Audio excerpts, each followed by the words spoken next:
አብርሽ በአዲስ መጥቷል። ዛሬም ፍቅርን ይወዳታል። ጉድ ሩታና ሄርሜላ ከህይወቱ ወጡ። አሰላሙ አለይኩም ወራህመቱላሂ ወበረካቱ። የተከበራችሁ ቻናል ቤተሰቦች በያላችሁበት የአላህ ብለት ራመት ከእናንተ ጋር ይሁን። ዛሬ በአዲስ እንዲሁ መጥቻለሁ። ዛሬ የመጣሁት ደግሞ እንግዲህ በአብርሽና በፍቅር ነው። እንግዲህ ፍቅር የድሮ የአብርሽ ፍቅረኛ የሩታ ጓደኛ ናት እንደምናውቀው ማለት ነው። ግን በጣም የሚገርም ጉዳይ ነው። ምክንያቱም አሁን ላይ ሩታ የ2017 እንበል የ2018 ሄርሜላ የ2019 ደግሞ በድጋሚ ፍቅር ሆነች ማለት ነው።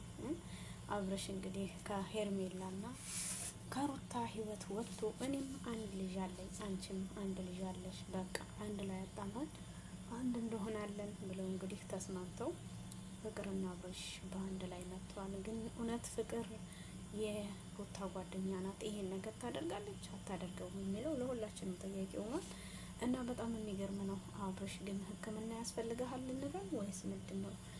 ሄርሜላ እንዴት ሆና የሆነህን ጊዜ ሩታስ ምን እየሆነችው?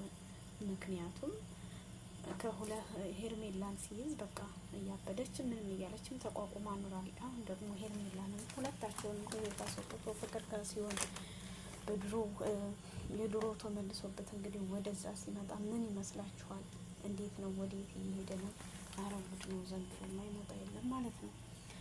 እና አብርሽ እንግዲህ በድጋሚ መጥቷል። በጣም የሚገርም ነው። በአዲስ ነገር ፍቅር ደግሞ ያው የድሮ ፍቅሯ ተነሳባት መሰል አገረሸባት እና እንግዲህ ባለትዳር ሆና የማናውቀው ጉዳይ የለም። ያው ልጆቻችንን በአንድ አጣምረን እናሳድጋለን፣ እወድሃለሁ፣ አፈቅርሃለሁ እያለች ነው የመጣችው። እንግዲህ እሱም እንደዛ ሆኗል። ከሁለታቸው ወጥቼ ወደ አንቺ መጥቻለሁ እያለ ነው እንግዲህ ያው የ2016ቷ በድጋሚ በ2019 መጣችን ነበር እና በጣም ደስ የሚል ህይወት እንግዲህ ዛሬ ገና የመጀመሪያው ነው። ቀጣይ ደግሞ ብዙ ነገሮችን አብረን የምናሳልፍና ጥሩ ነገሮችን ታያላችሁ። ጭቅጭቅ የለ፣ የት ገባ የት ወጣ የለ፣ በቃ ሁልጊዜ ፍቅር ብቻ ተብሏል። እንግዲህ ፍቅር ነው ስሟ። ሁልጊዜ ፍቅር ብቻ ነው የምናየው እና በጣም የሚገርም ሁኔታ ላይ ናቸው። እኔ እንጃ ከምንም ከማንም በላይ ደግሞ ማለት ነው አብረሽ የሚሰራው አክት እንግዲህ ሩታና ሄርሜላ ደግሞ እሱ ጥሎን ከሄደ ብለው እንግዲህ ቡዜ የምትባለው ልጅ አስታርቃቸዋለች። ምክንያቱም ሁለታችን ተስማምተን የራሳችንን ህይወት እና ለሩታና ለሄርሜላ እንግዲህ ጽናቱን ብርታቱን ይስጣችሁ። ምክንያቱም የእናንተን ልብ ሰብረው ደግሞ የድሮ ዋጋ ተመልሷል ሊጠግን። ያው እንግዲህ ፍቅር በፍቅር ሁና ሁልጊዜ ደስታ የተሞላበት ፍቅር አብረን እንደምንዘልቅ ወደፊት ጥሩ እንደምናስብ ልጆቻችንን ደግሞ ያንቺንም የኔንም በአንድ አድርገን እንደምናሳድግ ተባብለው እንግዲህ ፏ ብትን ብለው መጥተዋል ማለት ነው። በስተመጨረሻም ሄርሜላና ሩታ እንደዛ ሲጋጩ ሲጣሉ የነበሩ ሰዎች አሁን ሁለቱንም ትቶ ወደ ሌላ ሲሄድባቸው ቁርጡን አውቀው በአንድ ላይ ሆነው ታርቀው ህይወታችንን መቀጠል አለብን፣ ሁልጊዜ እሱን አነባብንም ብለው እንግዲህ በአንድ ላይ ተመካክረው ህይወት ሊጀምሩ ይመስላል ማለት ነው። አብርሽ እንግዲህ መልካም እድል ብለናል በ2019 ከፍቅር ጋር በ2017 ሄርሜላ አሳፍ አይሜን ሩታ 18 ሄርሜላ ነበረች። አሁን ላይ እንግዲህ ደግሞ ፍቅር በድጋሚ ፍቅር ብቻ ሆነው በአንድ ላይ ለመቀጠል እና አብዶች በስተመጨረሻም እንግዲህ አብርሽ ጥሩ ህይወት ለመኖር ይኖራል ብለን ሁላችንም እናስባለን። ያሳካለ። ሄርሜላና ሩታ ደግሞ እንግዲህ ያው ልባቸው እንደተሰበረ ሁላችንም ይገባናል። ግን ደግሞ ይጠግንላችሁ፣ የተሻለውን ህይወት እንደሚሰጣችሁ ደግሞ እርግጠኛ ነን ሁላችንም ማለት ነው። በነገራችን ላይ ያው ወንድ ልጅ እና ድመትን ወተት ጠብቂልኝ ብሎ ማለት ያው አንድ አይነት ነው። በጣም ይከብዳል ልዩነት ማለት ነው።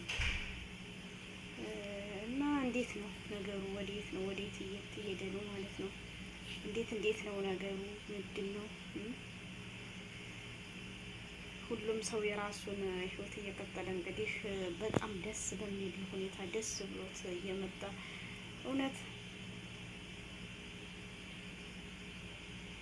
ትክክለኛ ህይወት ነው? ትክክለኛ ነው አብርሽ ብላችሁ ታስባላችሁ ወይስ ወዴት እየሄደ ነው? ምክንያቱም እሱም ያው ይሄን ነገር ፈልጎት ሳይሆን ፈልጎት ነው። እውነት ፍቅርስ የሩታ ጓደኛ ሆና እንዴት ከጓደኛዋ ባል ጋር ይሄን ነገር ታደርጋለች? እና ለሁላችንም ጥያቄ እየሆነብን ነው። እዛም ለዚህም እንግዲህ አብርሽና ሄርሜን አይሚን ፍቅር ያው ሌላ መስላል ነበረ። ዞሮ ግን የድሮዋ ፍቅር ናት። ያው የአንድ ልጅ እናት ናት። እሱም የአንድ ልጅ አባት ነው። በአንድ ላይ ለማሳደግ ቃል የተግባቡ ይመስላሉ። እንግዲህ ልጃችሁንም በአንድ ላይ የምታሳድጉም ከሆነ ያው እኔ ችኮኛል። ባላያችሁትም ባለፈው እኔ ለትዳር አልደረስኩም፣ ሳልደርስ ትዳር ውስጥ ገብቼ ነው በሽተኛ የጨጓራ የስንት አይነት በሽታ የሆንኩት ብሎ ተናግሮ አሁን ደግሞ ሁለታቸውን ከህይወቱ አስወጥቶ በአንድ ላይ እየሰራ ነው። ዙሮ አሪፍ ድራማ ነው፣ ቀጥሉበት። በጣም ደስ ይላል። ያው እንግዲህ ፍቅርም ድጋሚ የድሮውን ፍቅረኛዋን ስላገኘችው ልታለቃቀስ ሞክራም ነበረ። ያው የደስታውን እንደሆነ እንጃ፣ ብቻ ግን ዙሮ የምናውቀው ነገር የለም። ዙሮ አላህ እንጃ ምን እንላለን። ምክንያቱም የትኛው ላይ እንዳለ አብርሽ ሕክምና ያስፈልገዋል እንበል ወይስ ትክክል ነው ከሁለታቸው ወጥቶ ወደ ድሮ ወደ ፍቅር መሄዱ? ምን እንላለን? ምን ላይ ነው? እስኪ ማነው ስህተተኛው? አብርሽ ነው ወይስ እነሱ ነው? ወይስ ትክክል ነው በሁለታቸው ህይወት መጣቱ? ምክንያቱም ያው እኛ የምናየው ሩታ የኒካ እውነተኛ ሚስቱ ባለቤቱ የልጁ እናት እንደሆነች ነው።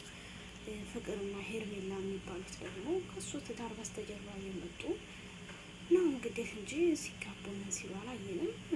እንግዲህ ያው ሁላችንም የምናውቀው ሩታ የአብርሽ ባለቤት እንደሆነች አንድ ልጅ እንዳላት ነው። ደግሞ የሩታ ጓደኛ ተብዬዋ ፍቅር መታ እንግዲህ በአብርሽን እንደገና ፍቅሩ አገርሽቶባት ወደ አብርሽ ተመልሳለች። እሱም ደግሞ ከሁለቱ የድሮዋ ትሻለኛለች ብሎ ምርጦ እንግዲህ ወደ ድሮ ሄዷል። በጣም የሚገርም ሁኔታ ላይ ናቸው ሁላቸውም ቢሆኑ ወደፊትም ሆነ ወደ ኋላም ዙሮ ሁሉንም ነገር አላህ ያስተካክለው እንበል ወይስ ምንድን ነው?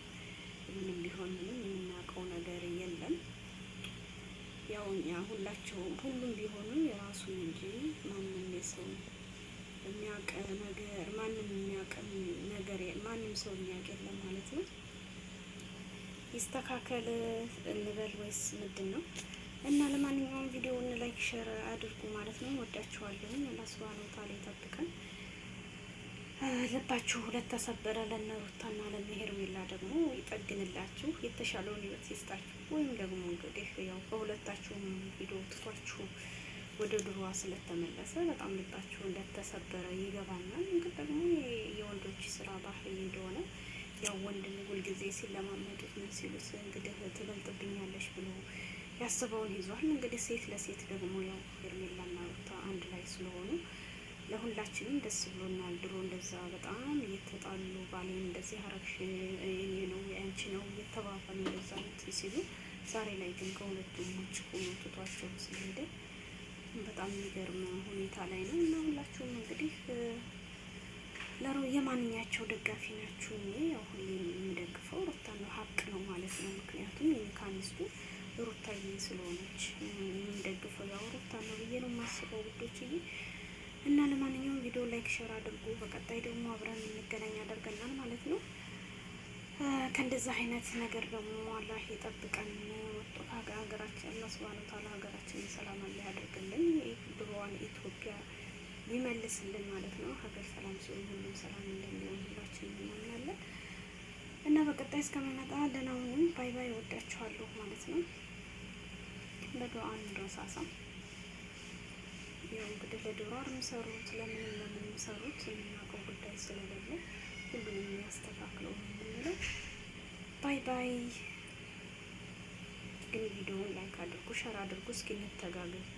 ምክንያቱም ሁላችንም ከተጋገዝን ከተፋቀርን በቃ ላይ ትልቅ ደረጃ እንደርሳለን ብዬ አስባለሁኝ። ባይ ባይ። ወዳችኋለሁ። አላህ ይውደደን።